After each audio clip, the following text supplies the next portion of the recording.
Damas y caballeros, padres, madres, alumnos, alumnas, hijos, hijas y todos aquellos miembros que componen la gran comunidad educativa del Colegio Royal American School y todas las comunidades educativas, sean bienvenidos a un nuevo capítulo de TOC. Este nuevo TOC que ha cambiado o ha tomado un giro en razón de las necesidades, obviamente, de los miembros de nuestra comunidad y que está centrando hoy día sus esfuerzos y sus temáticas en aspectos que son necesarios conocer, necesarios de analizar, necesarios de reflexionar para todos nosotros que somos parte de las comunidades educativas. Antes de comenzar, recordarles que mi nombre es Fernando Offerman, yo soy profesor del Colegio Royal American School, la persona que está detrás de todo este aparataje para que salgamos en directo a través de las plataformas es Andrés Villanueva, y les recuerdo que pueden ver estos videos y los videos que ya hemos transmitido en vivo en otras semanas a través de las plataformas del Colegio Royal American School, tanto en Facebook como en Instagram, mediante esta idea del Royal TV. En este escenario también pueden ver los programas, todos los programas de la extensa parrilla programática de nuestro canal, que transmite programas a partir del lunes hasta el viernes, con diferentes temáticas, pasando por temas de igualdad de género, el tema de la sexualidad, el tema de el cuidado de los recursos naturales, el tema de las comunidades educativas, el tema del folclore, que también es súper importante para el desarrollo cultural de nuestros miembros. Todo esto lo pueden encontrar en la parrilla programática del Royal TV, como les decía anteriormente, en las diferentes plataformas de nuestro colegio. Ya metiéndonos de lleno en el programa del día de hoy, en este talk más centrado obviamente en los aspectos que tienen que ver con la educación y las comunidades educativas, nos vamos a centrar nuevamente en el concepto de la familia, que es lo que estamos tratando durante estos capítulos. Hemos estado analizando este tema también durante los capítulos anteriores, partiendo por la definición de lo que vamos a entender por familia, para que estos capítulos ustedes tengan más o menos claro a qué nos referimos cuando hablamos de familia. Hablamos también sobre cuál es la importancia que tiene la familia en la formación de la autoestima de los estudiantes, de los alumnos o de los jóvenes o niños que forman parte de las familias. Y hoy día nos vamos a centrar en esta idea de cómo las familias ayudan a sus hijos a conocer sus capacidades. Entonces, quiero iniciar esta sesión recordándoles y también informándoles que efectivamente todos los niños tienen capacidades. La diferencia está en que hay niños que tienen diferentes capacidades, como todos nosotros somos personas distintas, con nuestras propias individualidades, con nuestras propias capacidades. Cada uno de nosotros tiene capacidades distintas, habilidades distintas, potencialidades distintas, y es obligación de las familias, de este núcleo protector, descubrir y potenciar dichas capacidades en cada uno de nuestros niños, en cada uno de nuestros alumnos, en cada uno de nuestros hijos. Entonces hoy día les voy a presentar, desde mi humilde posición de profesor, algunas ideas o algunas cosas que podrían ayudarles a ustedes a potenciar estas capacidades. Recuerden también que muchas de las cosas que nosotros presentamos hoy en día no son afines a situaciones como de normalidad solamente, sino que también son aplicadas a escenarios como el que estamos viviendo hoy en día, que tienen que ver con aspectos como la pandemia. El hecho de que nosotros hablemos de la familia es la misma en pandemia como no en pandemia. El tema de las autoimagen positiva de los estudiantes es tan válida en pandemia como no en pandemia, y así también las responsabilidades que las familias asumen en el descubrimiento de las capacidades de nuestros hijos aplica en todo escenario pandémico o no pandémico. Así que, como les decía anteriormente, todo lo que nosotros hablamos se adapta al contexto, ya sea en pandemia o en la normalidad. Entonces, comencemos la experiencia del día de hoy hablando del rol de la familia y cómo ayudar a nuestros hijos a conocer sus capacidades. Antes de meternos de lleno con esto, recordar algunas cosas que estuvimos viendo en capítulos anteriores. Son definiciones de conceptos que hemos utilizado en otros programas, donde definimos familia, el concepto de autoestima, qué es la autoestima positiva y finalmente cuál es el rol de la familia.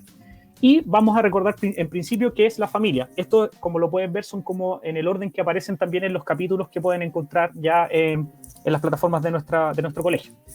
La familia, entonces, nosotros definíamos que hoy día la familia no es lo que nosotros creíamos hace un tiempo atrás, no es un tipo de familia establecida con un número marcado de integrantes o con un género típico o un género tipo de personas que tendrían que ser hombre y mujer, que estén casados por la ley, etcétera, sino que más bien nosotros definimos que dentro de el enorme arco iris que representan las familias con las que nosotros convivimos a diario, en un colegio en particular, teníamos que encontrar algo en común entre ellas, porque hay familias monoparentales, hay familias que están compuestas solamente por los abuelos, por ejemplo, hay familias adoptivas, etcétera, hay familias que son dos padres o dos madres. Entonces nosotros lo que teníamos que hacer para tratar de definir familia era encontrar un elemento en común que cruzara todos estos tipos de familias.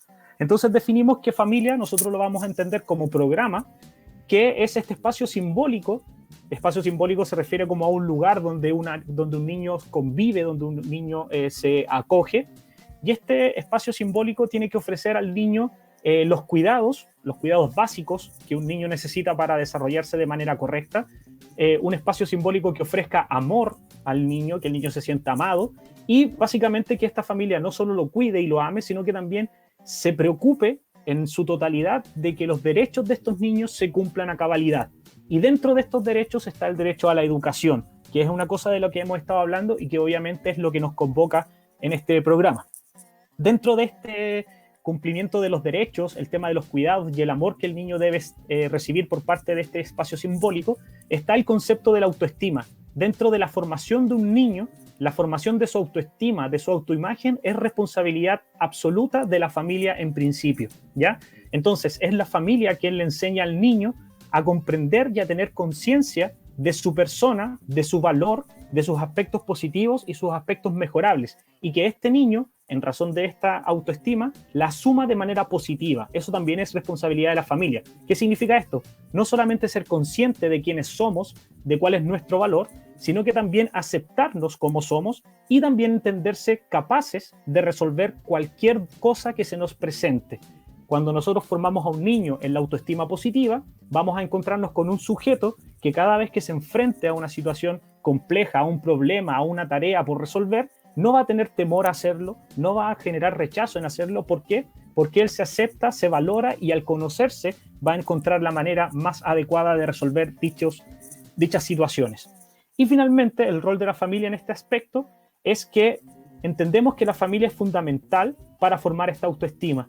Nosotros recibimos a niños con autoestimas ya formadas, por ende, nosotros apostamos como programa a que las familias sean capaces de fomentar la autoestima positiva en cada uno de ellos, para que así los niños al llegar al colegio se enfrenten de manera positiva, de manera con aspectos totalmente positivos a las diferentes tareas, a las diferentes misiones o a los diferentes desafíos que el proceso escolar indica para cada uno de los niños en los niveles que correspondan.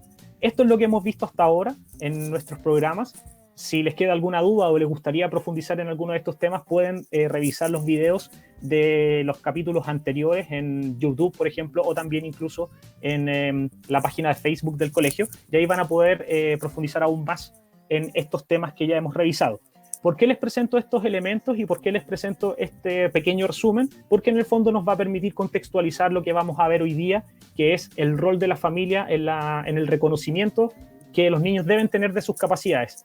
Entonces, vamos a partir de la base de que un niño tiene una autoestima positiva, entonces el niño tiene que valorar y aceptar cuáles son sus capacidades y cuáles son sus debilidades. Y para esto, efectivamente, nosotros como familia tenemos que presentarles diversos escenarios donde el niño se enfrente a muchas tareas distintas, diversas, para que él se dé cuenta dónde están sus fortalezas, dónde están sus debilidades, acepte esto como una realidad propia, lo valore como tal y sea capaz de resolver, a pesar de que en algunos casos sean debilidades, y resolver en pro de cuáles son sus fortalezas. Entonces, ¿cómo podemos nosotros ayudar a nuestros niños a conocer nuestras capacidades? Nosotros tenemos que apuntar en principio a una autoestima positiva, para que un niño sea capaz de conocer cuáles son sus potencialidades o cuáles son sus capacidades. Tiene que afrontar todas las tareas mediante la autoestima positiva. No debe tenerle miedo a lo nuevo, no tiene que tenerle miedo a los desafíos, y no debe tenerle miedo tampoco a enfrentar dificultades, porque es la única manera de entender dónde están sus fortalezas y dónde están sus debilidades. Entonces, a través del enfrentamiento constante de nuevas y más acciones, el niño va a ser capaz de conocer sus límites y también descubrir estrategias que le permitan fortalecer o sobrepasar pruebas que estén puestas en sus puntos débiles. Por ejemplo, si yo a un niño en el colegio, ya estoy hablando ya dentro de un ámbito escolar, él se enfrenta a diferentes disciplinas, artes, matemática, historia, inglés, en otros colegios francés, italiano, lenguaje, música, etc. Entonces el niño todos los días se está enfrentando a diferentes escenarios o a diferentes pruebas o a diferentes disciplinas. Entonces nosotros siempre nos vamos a encontrar que hay niños que son más buenos en matemática, por ejemplo, y tienen más debilidades o les cuesta más lenguaje, ¿ya? Esto no implica que un niño se dedique solo a matemática y diga, lenguaje lo boto, total, aquí no está mi fortaleza. Un niño con una autoestima positiva va a ser capaz de comprender que el lenguaje es una limitancia para él, o sea, hay una situación donde para él es más complejo, pero como tiene esta autoestima positiva, va a ser capaz de encontrar diferentes estrategias que lo van a permitir superar esta limitación. Entonces, si a un niño, por ejemplo, le cuesta leer, probablemente si tiene una autoestima negativa, él va a renunciar a la tarea, se va a frustrar y va a abandonar el esfuerzo respecto a eso. Pero si nosotros educamos a niños en autoestimas positivas, probablemente el niño va a decir, me cuesta leer, ¿qué es lo que tengo que hacer para superar esto? Va a buscar una estrategia, se va a apoyar de sus padres, lo va a intentar 1, 2, 3, 4, 10 veces si es necesario, hasta lograr superar esta limitación. Por eso es tan importante la autoestima positiva y por eso tan importante también es que los padres empujen, ayuden a los niños y los inviten a afrontar sus limitaciones y encontrar estrategias para superarlas. Sigamos entonces. ¿Cómo lo hacemos entonces? ¿Cómo hacemos que los niños lleguen a descubrir cuáles son sus capacidades y cómo hacemos que los niños se enfrenten a distintos escenarios con la idea de que ellos sean capaces de conocer dónde están sus fortalezas y dónde están sus debilidades? Primero, en el ámbito escolar hay 3 cosas muy importantes y en particular también se habla de 2 que son centrales. Los niños, para desarrollarse bien dentro del proceso escolar o dentro del ámbito educativo, tienen que aprender a hacer 2 cosas que son básicas: leer y escribir, ¿ya? Porque a través de la lectura y a través de la escritura, el niño primero, mediante la lectura, tiene acceso a los aprendizajes, tiene acceso a otras disciplinas, tiene acceso a la información, y a través de la escritura tiene la posibilidad de expresar diferentes cosas, a través de la escritura y también de la oralidad. Entonces, en principio, los padres en etapas tempranas deberían ayudar a los niños a fomentar actividades donde la lectura, la expresión oral y la expresión escrita sean el centro y la base de dichas actividades. No debemos esperar que los niños lleguen al colegio para enfrentarlos por primera vez a un libro. No debemos esperar que lleguen al colegio para que los niños se enfrenten por primera vez a un texto de caligrafía, por ejemplo, o no debemos esperar que los niños lleguen al colegio para que ellos sean capaces de expresar sus emociones, sus ideas o sus pensamientos a través de la oralidad. Entonces, ¿cómo lo podemos hacer? Nosotros podemos ayudarlos a leer cuentos desde pequeños. Hay cuentos que están adaptados a diferentes etapas del proceso lector. Entonces nosotros desde pequeño le regalamos libros a los niños. A pesar de que no sepan leer, nosotros leemos con ellos, le enseñamos, hacemos trabajo de mímica, de repetición, etcétera, y lo enfrentamos en una primera etapa a este proceso lector. Lo mismo ocurre con la oralidad. Hacerle preguntas constantemente de qué opina, de si la comida que está comiendo le gusta, de si hay algo que le molesta, de si hay algo que quiere, con tal de que el niño sea o se acostumbre constantemente a primero ser escuchado y en segundo caso a poder expresar sus opiniones a través de la oralidad. Y respecto a la escritura, juegos de palabras, completar crucigramas, comprarle libros de caligrafía donde los niños practiquen su caligrafía, etcétera. Entonces, enfrentándolo a estos escenarios, nosotros probablemente vamos a llevar a un niño que va a tener una base sólida al proceso formal de aprendizaje de la lectura y de la escritura. No podemos pensar, entonces, que leer y escribir es un proceso mágico de un niño que se sienta en una sala y en un semestre aprende a leer o en un semestre aprende a escribir. Esto es un proceso que se arrastra desde antes y es responsabilidad de la familia empezar a generar las primeras bases que van a permitir a los niños descubrirse dentro de la lectura, de la oralidad y de la escritura.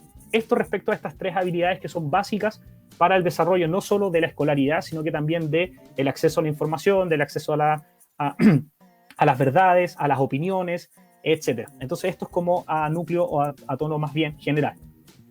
Otras cosas que son importantes en otras ramas, que no tienen que ver con la lectura, la escritura y la oralidad, tienen que ver con otras habilidades o con otras posibilidades donde el niño podría encontrar sus capacidades o sus gustos personales o dónde están sus potencialidades, son estas. Primero, hay que enfrentar al niño a escuchar diferentes músicas. ¿Ya? La música es súper importante por varios escenarios. La música también es un lenguaje en principio. La música también es una ciencia también en principio. Y también la música es un lugar donde la expresión de los sentimientos está marcado desde las notas musicales hasta las letras de las canciones. Entonces, importante es decirle a los niños, escucha todo tipo de música, comprende la música como tal y si es posible toca todos los instrumentos que estén a tu alcance, porque nosotros no sabemos que el niño, por ejemplo, sea un potencial, un potencial genio de la guitarra si nunca se enfrentó a una guitarra. Nosotros no podemos saber que un niño es un potencial genio del teclado si él no se enfrenta a un teclado. Entonces es nuestra responsabilidad como adultos, ya sea en el colegio, que le permita a los niños tener acceso a ciertos instrumentos, pero también a las familias, que el niño se enfrente a la música en su totalidad y también se enfrente a distintos instrumentos porque probablemente un potencial artista esté dentro de él y nunca lo vamos a saber si no lo enfrentamos a este proceso. Respecto a lo físico, tenemos esta idea de que los niños tienen que practicar diferentes actividades físicas, ¿ya? Hay que enfrentarlo a diferentes escenarios. Los niños y las niñas no solamente tienen la posibilidad de jugar a la pelota, por ejemplo, que está muy de moda, no solamente tienen la posibilidad de correr o andar en bicicleta, que también son como las más típicas, sino que también hay otras maneras de desarrollar actividades físicas, como por ejemplo la danza, que es un escenario donde todos podríamos movernos, tanto hombres como mujeres. Hay que sacarse esos estigmas de que la danza es solo para las mujeres, a través de la expresión corporal, a través de la meditación, a través del yoga, a través de el trote. Ahí tenemos un montón de posibilidades que le podemos abrir al niño para que probablemente encuentre diferentes disciplinas donde más de alguna le va a gustar y pueda desarrollar sus potencialidades. Entonces es importante que los niños puedan practicar actividades deportivas, pero no tan solo actividades deportivas, sino que también expresarse a través de la manipulación, la fabricación de objetos, etcétera, con la idea de que se encuentre con otros escenarios donde encontrar sus potencialidades. Como les decía anteriormente, nosotros no sabemos si nuestro hijo es un potencial atleta si no lo enfrentamos a diferentes escenarios de atletismo. No sabemos si nuestro hijo es un potencial bailarín de música clásica si no lo enfrentamos a estos escenarios. Entonces, entre más escenarios se le pueda entregar a los niños, mucho mejor. Otra cosa que es importante tiene que ver con el conocer y utilizar códigos simbólicos. Por ejemplo, jugar juegos de rol, que es muy importante, o juegos de estrategia. Esto le permite a los niños ponerse en situaciones distintas, en situaciones dispares, permite a los niños también conocer ciertas reglas, poder jugar o moverse en espacios que están relacionados con reglamentos, con roles, con tiempos, con espacios, con el respeto, etc. Entonces, si nosotros lo enfrentamos directamente a estos códigos simbólicos que están relacionados con los juegos de mesa, con los juegos de azar, con los juegos de las matemáticas, con los juegos de estrategia, probablemente el niño va a ampliar su espectro de conocimiento y probablemente va a aprender a moverse en espacios diferentes. Entender cuáles son los roles dentro de un juego también te permite entender cómo son los roles en la vida real. Entender cuál es una estrategia adecuada para resolver un ejercicio dentro de un juego también te puede permitir a ti entregarla o tener la posibilidad de resolver una estrategia para resolver otros problemas, y así. Enfrentarlo a estos escenarios también es muy importante en ese aspecto. Otra cosa que tiene que ver como ya con la vida cotidiana es que los niños necesitan aprender a orientarse en todo espacio. No es sano que un niño, por ejemplo, esté, no sé, dentro de un supermercado y el niño no sepa dónde está la salida porque no sabe orientarse. Entonces nosotros como adultos también tenemos que desarrollar esa potencialidad a través de el enseñarle a usar los planos, a conocer los mapas, saber dónde está el norte, dónde está el sur, dibujar cosas, salir de laberintos, dibujar laberintos, crear maquetas, etc. El hecho de que el niño tenga la capacidad de orientarse, aprender a interpretar o resolver ciertas situaciones como las que hablábamos anteriormente, depende mucho también de cómo el adulto presente estas tareas a los niños. Salir de excursión, por ejemplo, hacer trekking, recorrer espacios abiertos, un montón de tareas que le van a permitir al niño conocer cómo se orienta y cómo se interpretan los espacios con tal de poder movernos dentro de ellos. Otra cosa que es sumamente importante en el desarrollo de las potencialidades de los niños, de las capacidades de los niños, es el juego en equipo. Aprender a jugar en equipo, aprender a negociar, aprender a conocer cuál es mi rol, a describir los sentimientos de las personas que me rodean, entender cuáles son las necesidades de los otros miembros de un grupo, llegar a acuerdos, desarrollar planes de trabajo grupal, son cosas que en la ingenuidad de un juego van a terminar potenciando otras capacidades de los niños, como por ejemplo en el trabajo, en el colegio, a trabajar en grupo también se necesita aprender a negociar, también se necesita entender las necesidades del otro, los sentimientos del otro, respetar la opinión del otro, etc. Entonces, en estos escenarios de juego aprenden ciertas cosas que le van a permitir a ellos desarrollar capacidades que se aplican en otros escenarios como la escuela, como el trabajo cuando sean adultos, como la vida familiar, etc. Entonces, el desarrollo de los juegos en equipo le van a permitir, como decía anteriormente, aprender a negociar, a comprender la opinión del otro, a respetarla, a respetar los sentimientos de los demás, y a tratar con personas reales, pero también en algunos escenarios incluso con personas imaginarias o personas que asumen ciertos roles.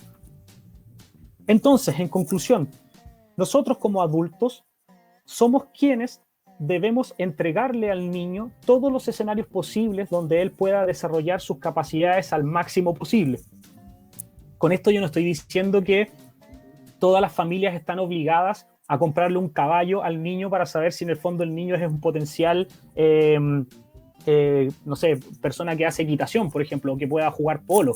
No me refiero a esos casos extremos, me refiero a que cada familia, dentro de sus posibilidades, tiene que entregarle todos los escenarios posibles a un niño para que logre desarrollar todo el potencial que hay dentro de él.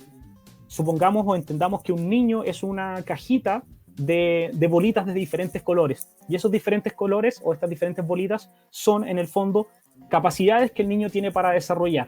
Entonces yo tengo que tomar a este niño, ponerlo en todos los escenarios donde él pueda utilizar esas bolitas con la idea de que él entienda dónde están sus capacidades, dónde están sus debilidades y también encuentre estrategias para resolverlas. Entonces, tengo que enfrentar al niño a la música, desde escuchar música hasta que toque los instrumentos que sean capaces de tocar o los que pueda yo entregarles para que toque. Los colegios también se los brindan.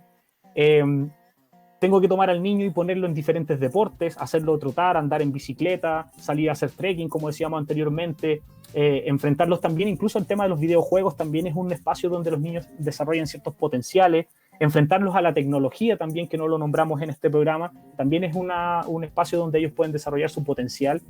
el hecho de que yo le enseñe a jugar juegos de rol, el hecho de que él aprenda a negociar, el hecho de que él aprenda a comprender las necesidades de los demás, a ponerse en el lugar de otro, tiene que ver mucho con los escenarios que nosotros como adultos le presentemos a los niños para que ellos tengan estos espacios donde desarrollar todo su potencial. Entonces, ¿cómo ayudamos a los niños a reconocer sus capacidades? Como adultos, los ayudamos presentándole los escenarios, todos los escenarios posibles donde los niños tengan la posibilidad de probar todo lo que puedan probar para desarrollar sus capacidades. Una niña puede hacer lo mismo que un niño puede hacer lo mismo que una niña. Me refiero, por ejemplo, los niños tienen que ser capaces de hacer cosas en la casa, tienen que ser capaces de desarrollarse en el deporte, tienen que ser capaces de desarrollarse en el arte, tienen que ser capaces de desarrollarse en las ciencias, de desarrollarse en la vida social, y todos esos escenarios van a depender netamente de la apertura que nosotros como adultos tengamos para generarle escenarios a ellos para que desarrollen su potencial. Si yo a un niño lo tengo encerrado en una caja y le digo que él no es capaz de hacer nada, probablemente ese niño nunca va a ser capaz de desarrollarse en ningún escenario. En cambio, si yo veo que este niño es un libro abierto y lo pongo en millones de escenarios, a lo mejor de los 10 escenarios que le ponga, él va a ser bueno en 8 y a lo mejor va a tener debilidades en 2, pero también va a aprender a encontrar las estrategias para resolver en esas 2 donde es débil. Pero nosotros tampoco como adultos debemos cortarles las alas a los niños para desarrollar su potencial. Entonces, ayudar a los niños presentándoles todos los escenarios posibles, desde el trabajo en casa, las responsabilidades compartidas, el juego de rol, la práctica del deporte, del arte, de las ciencias, etcétera, va a permitir a los niños de todos los lugares, de todos los rangos, de todas las culturas, de todas las sociedades, a descubrir sus propias potencialidades. Los niños no descubren potencialidades mirándose hacia adentro, ellos descubren potencialidades o capacidades practicando. Y para practicar tienen que tener los escenarios posibles y los escenarios los brindamos nosotros, los adultos. Espero entonces que otra de estas charlas les haya servido mucho, les haya servido bastante, que también generen ustedes preguntas, generen ustedes dudas, opiniones también, que nos puedan presentar a través de los chats de nuestros programas, que nos puedan presentar a través de los muros, de las páginas de Facebook, de Instagram, etcétera. Porque en el fondo este conocimiento es un conocimiento parcelado, es un conocimiento que es lo que yo elijo en el fondo, no es un conocimiento absoluto y que puede también ir cambiando, que puede evolucionar, que puede crecer con el apoyo y con la participación de todos los miembros de nuestra comunidad. Como les decía anteriormente, los dejo invitados a revisar los capítulos anteriores y también a revisar los programas de los otros profesionales que trabajamos en el Royal TV. Y una vez más agradecerle a Andrés por su disposición, por su trabajo, y los dejo invitados a observar este video para darle el cierre a este programa relacionado con las capacidades y cómo las familias pueden ayudar a los niños a descubrirlas. Que tengan un buen término de semana. Mi nombre es Fernando Offerman y esto ha sido Talk en el Royal TV. Que estén muy bien, nos vemos en un capítulo más la próxima semana. Chao, chao.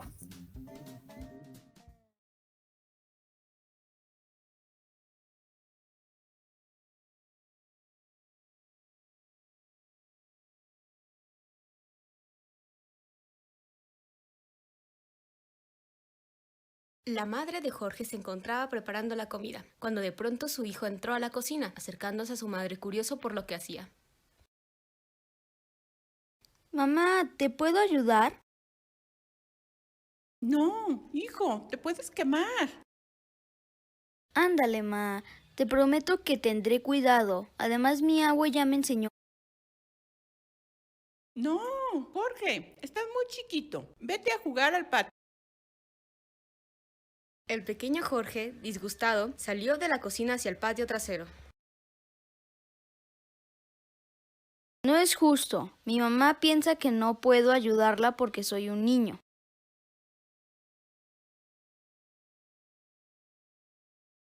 La madre de Jorge se va a trabajar y le avisa que se quedará solo en casa un rato.